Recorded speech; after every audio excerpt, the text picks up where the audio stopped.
Right. Let's dive into one of anime's most, like, morally complicated worlds. Oh, yeah. Death Note. Yeah. But we're not just going to, like, recap the plot. Wow. It's a high schooler, finds a notebook, can kill anybody, just write their name in it. Yeah. We're going deeper. Much deeper. We're talking justice, power, good, evil, all that. All the good stuff. We've got excerpts from the manga itself. Oh, nice. Some background from Wikipedia. Always helpful. And even, believe it or not, some philosophical analysis Ooh, getting fancy. to help us break this all down. Love it. So are you ready to dive into Death Note? Absolutely. I mean, what makes Death Note so fascinating is that it just throws you into these like big philosophical debates without any easy answer. Right. You know, it's this world where a notebook becomes like the ultimate weapon. Yeah.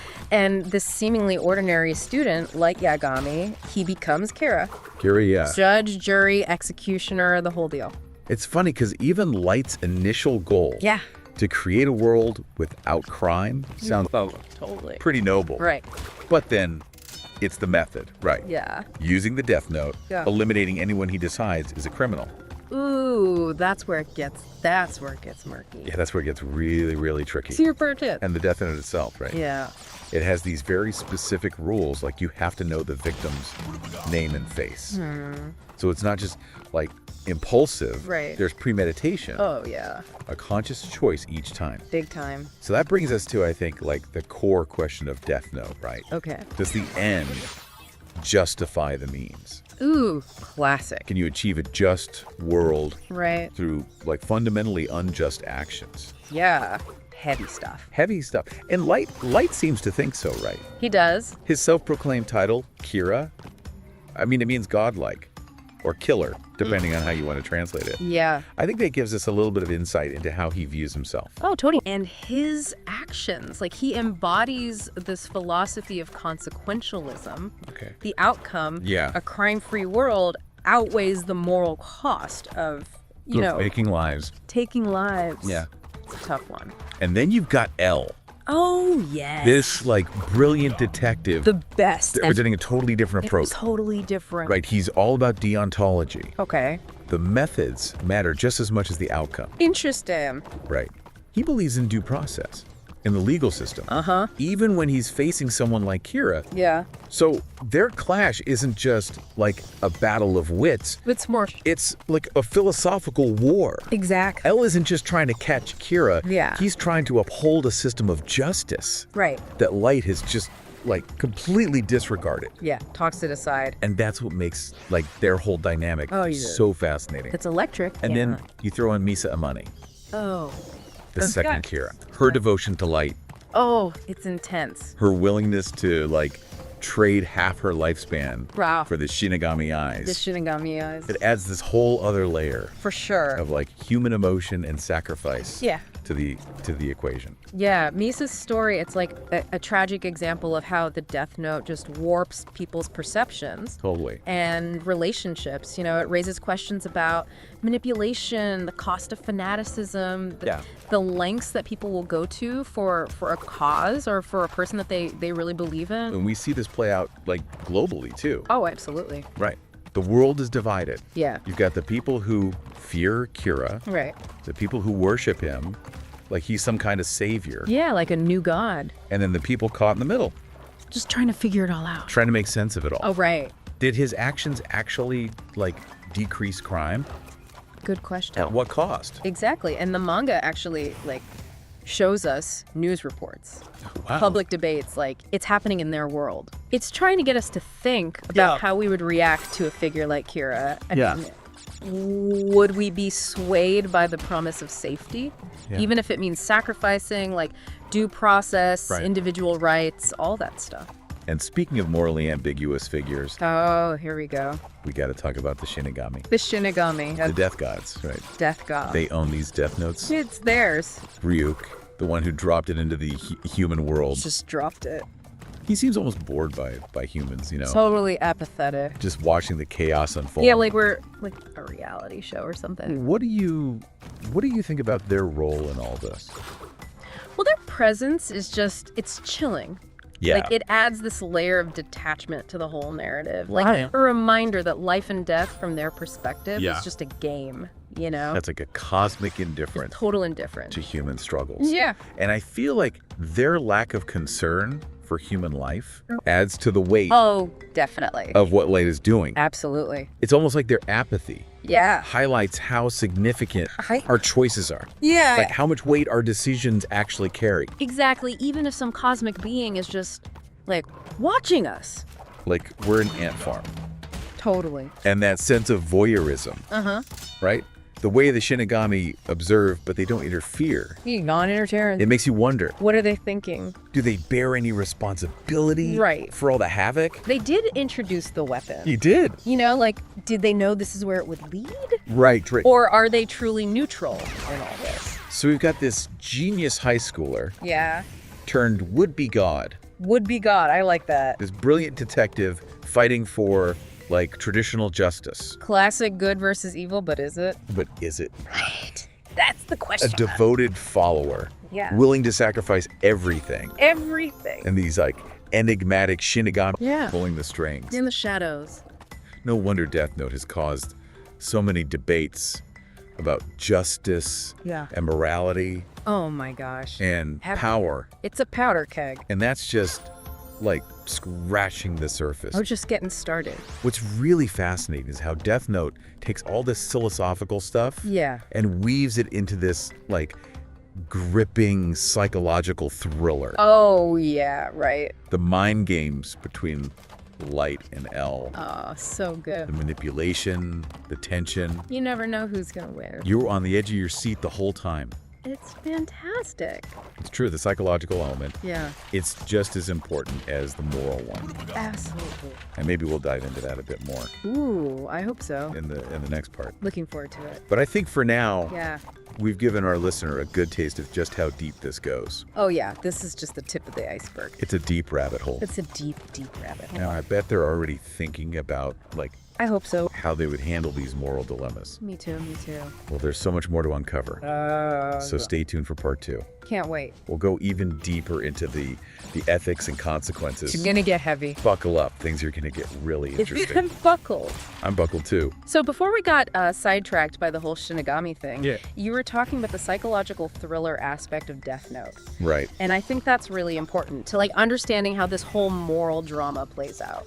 Yeah, Death Note doesn't just like throw these abstract philosophical questions at you. Right. It puts you in the minds of these characters, especially Light. Yeah. Like, we see him transform from this idealistic student into someone who's willing to Oh yeah.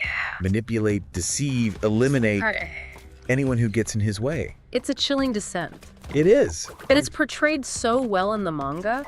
Yeah. Like, Light becomes increasingly isolated. You know, his relationships with his family, his friends, They fall apart. they just deteriorate Yeah. as he becomes more obsessed with being Kira.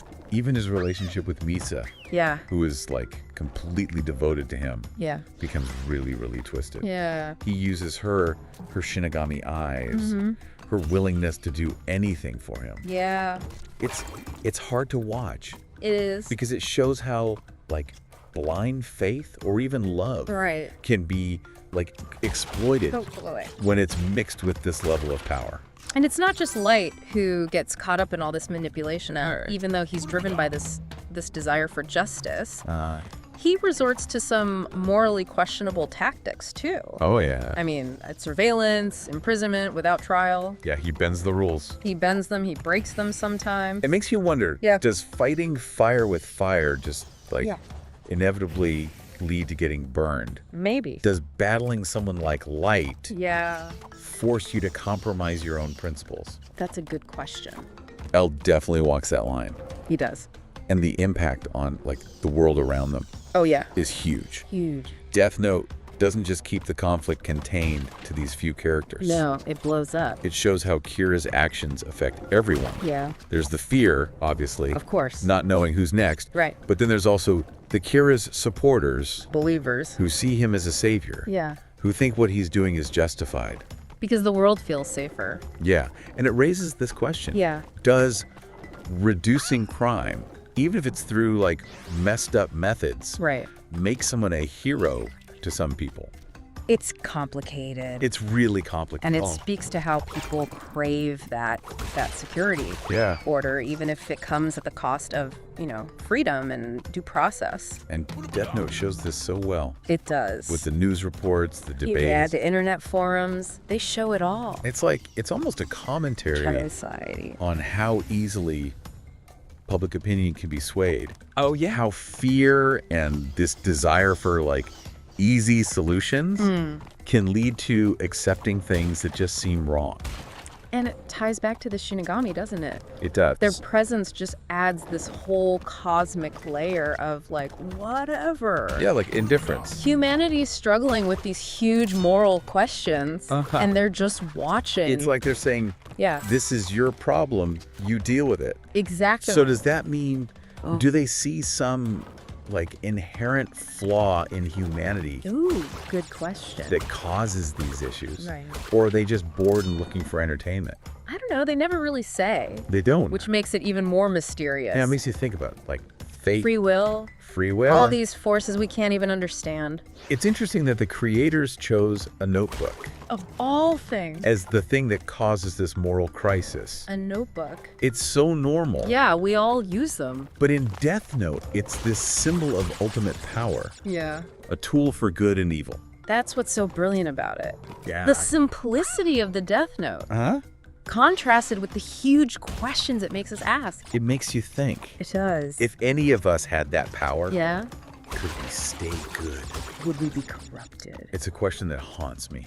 Me too. Every time I think about Death Note, Seriously. what would I do? Yeah. Could I resist writing a name? Even if you thought it was for the right reasons. Even if I thought it was for the greater good? As tough. And even if I could resist it first? Uh-huh. For how long? Right. When you see all the injustice in the world, All the people who seem to deserve it. it's like Death Note doesn't shy away from that. No, it forces you to confront it. It's really good at exploring the gray areas of morality.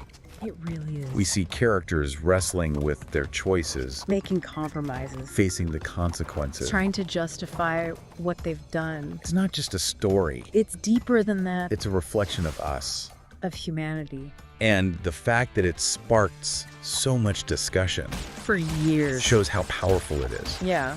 Death Note isn't just entertainment. Right. It makes you think about yourself, your Yeah. values. And how to deal with a world Yeah, where right and wrong aren't always clear. exactly. It's also a cautionary tale, don't you think?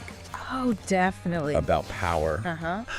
about playing God. Thinking you can decide who lives and who dies. Yeah, it shows how good intentions can go bad.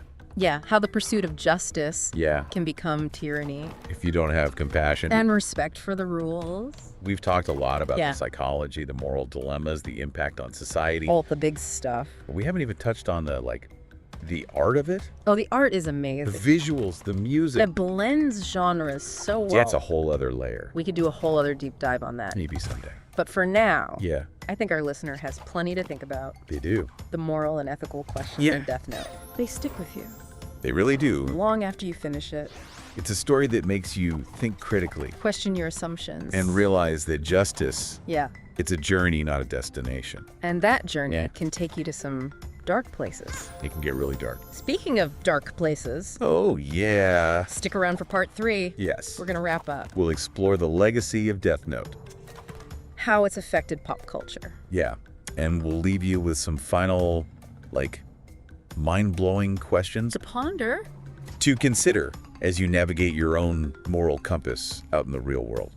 All right, so we're back for the final part of our Death Note deep dive. The grand finale. And, we've covered the moral dilemmas, the psychology, the societal stuff. All the heavy stuff. But I want to talk about the legacy of Death Note. Okay. It's been around for a while, It has. and its influence goes way beyond just anime and manga fans. For sure. What do you think? I mean, Death Note, it's like a cultural touchstone. Its themes, they resonate with everybody. You do. And the characters, Yeah. they're iconic. You see references everywhere. Everywhere. In other anime, TV shows, movies, music. Yeah, it's seeped into everything. It's part of the zeitgeist. Why do you think that is? That's a good question. What makes Death Note so, enduring? I think it's a lot of things. Yeah. It's the moral questions, the suspense, the characters, the whole package. But like at its core, what is it about? Power. Power. The power to kill, to manipulate, to control. It's fascinating. And it makes you think, like, how would I handle that power? Exactly. Would you be corrupted by it? And it's not just like theoretical. Right. We've seen real life incidents Sadly, yeah. inspired by Death Note. People making their own death notes. Yeah, it's scary. It shows the power of stories, It does. but also the responsibility we have as storytellers. And as consumers of stories, right? Absolutely. We need to be media literate, think critically. Especially for younger audiences. Yeah, Death Note can be a great tool for this conversation. Yeah. But it needs to be approached carefully. It brings up the censorship issue too, right? Oh, for sure. Like, Death Note has been banned in some places Yeah, it's controversial. because of the content. Where's the line between freedom and protection? Yeah. How do you balance that? It's tough. Death Note has become a symbol of that whole debate. Yeah, the power of stories, but also the potential harm. In the end, I think it comes down to personal responsibility. Okay. We can't censor everything that might be disturbing. Right. We have to trust ourselves to handle it. To have those difficult conversations. Exactly. So we've talked about Light, L, Misa. But Shinigami. But what about us? Us. The audience, the people watching or reading. Oh, interesting. What does Death Note say about us? I think it shows that we're drawn to these big questions. Yeah. The gray areas of morality. We like stories that challenge us. Make us think. Make us uncomfortable. Death Note does that really well. It's like a mirror, right? Oh, I like that. Reflecting our desires, fears, uncertainties. We see ourselves in the characters, Yeah. Light's ambition, L's drive, Misa's devotion. and through them, we face our own struggles. So that's why it stays with people. Yeah, even after all these years. It's a story that makes you question, analyze, define your own morals. It's powerful stuff. I think it's safe to say What? we've only scratched the surface. Yeah, oh yeah. There's so much more to Death Note. Layers upon layers. Every time you watch or read it, You discover something new. it's a story that sparks endless debate. It's a masterpiece. Death Note isn't just a story, It's an experience. a journey into, like, the darkest parts of us The human psyche. and the complexities of morality. And maybe the lessons we learn from it Mhm. can help us in our own lives. To make better choices. To remember that power can corrupt That intentions matter. and that good and evil aren't always so clear. So, as we wrap up this Death Note deep dive, It's been a journey. I think the biggest takeaway is this. Okay, I'm listening. The most important questions Yeah, don't have easy answers. that's the truth. Thanks for joining us. It's been fun. And remember, What? keep questioning, keep thinking, and keep exploring those gray areas. Couldn't have said it better myself.